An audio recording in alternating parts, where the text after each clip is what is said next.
Take a moment. Look closely at an airplane wing. Just the metal hanging there in the void. To the naked eye, it doesn't look powerful. It doesn't look like a machine of war or conquest. It seems almost too simple, too quiet. And yet, this single, elegant curve is the only thing holding hundreds of tons of steel against the crushing weight of gravity. It conquers the sky, not by force, but by shape. Go back to the beginning. The early dreamers, the desperate inventors, they all made the same logical mistake. They believed wings had to be flat. To the human mind, flat meant stable, flat meant order. Like a table or a floor, a surface you could trust. Flat meant predictable in a world of chaos. So, they imposed their geometry on the atmosphere.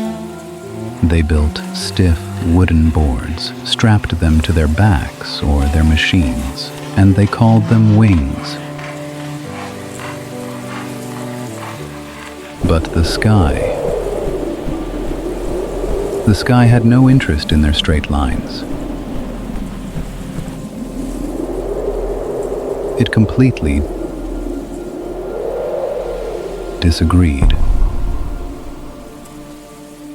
These flat wings would rise, trembling, for a heartbeat. A momentary illusion of flight.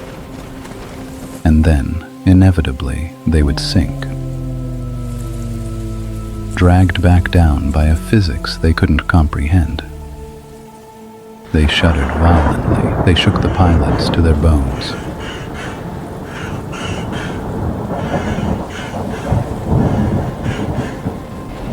They were fighting a war against the air itself, trying to beat the atmosphere into submission.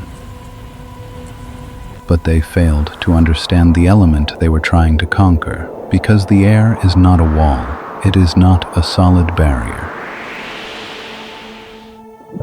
It is a fluid,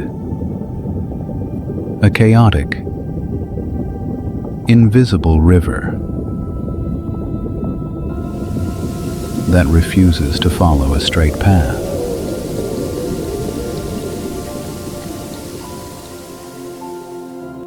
And then the noise stopped. Some inventors put down their hammers and stopped building. They looked up and they started watching. They noticed that the masters of the sky, the hawks, the gulls,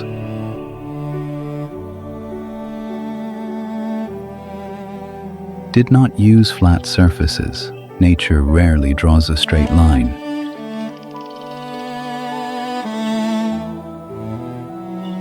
Their wings possessed a secret geometry, a gentle, arching curve.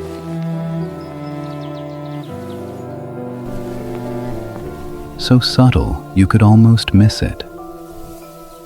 They realized the birds weren't pushing the sky away with violence. They were inviting it in. They were flowing with the current, not against it. A question began to form in the minds of the patient few. What if wings were not meant to resist the air? What if their purpose was to guide it, to lead the wind like a partner in a dance?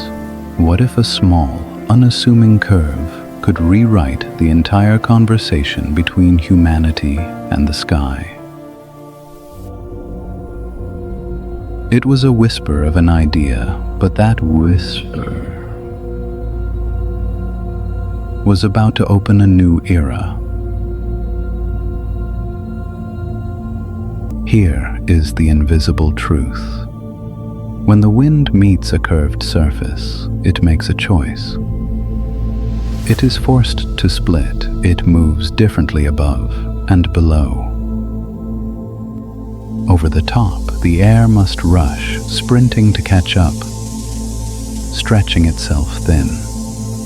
But underneath, It lingers, it pushes up, slow and steady. That pressure, that tiny difference in speed, creates a vacuum, a suction. We call it lift.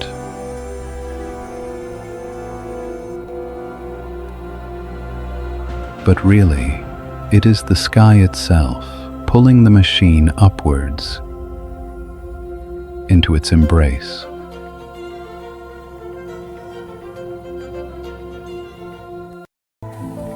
So, the wood was bent, just slightly. A modification of millimeters.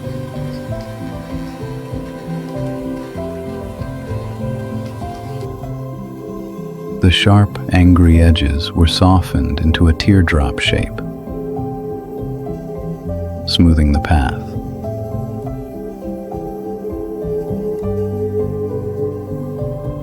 And suddenly, the air stopped fighting. The turbulence turned into traction.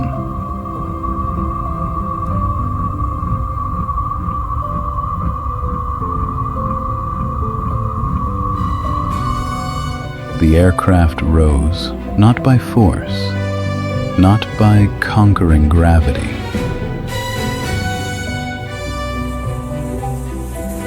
but simply by understanding the language of the wind.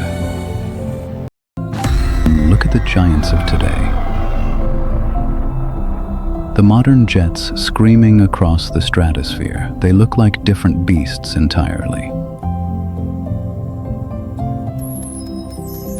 The materials have changed from canvas to carbon fiber, from wood to titanium. The engines have evolved from sputtering pistons to roaring turbines. Computers now make millions of calculations per second to keep them steady. But look closer. The wing still curves. The technology has advanced 100 years, but the sky still only listens to that one specific shape.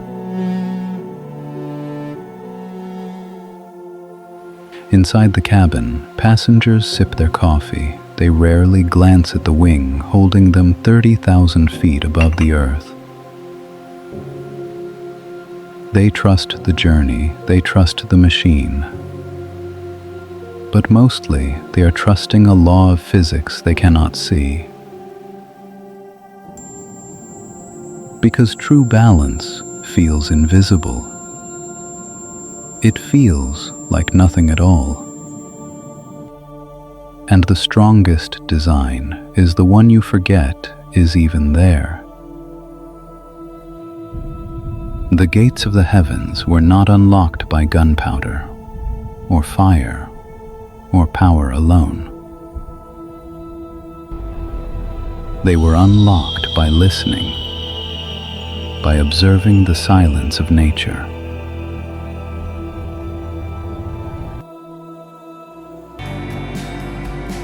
A gentle curve, shaped by the mind.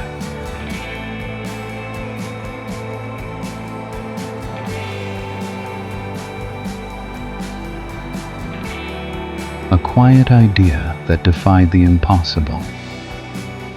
That is what carries us even now above the clouds.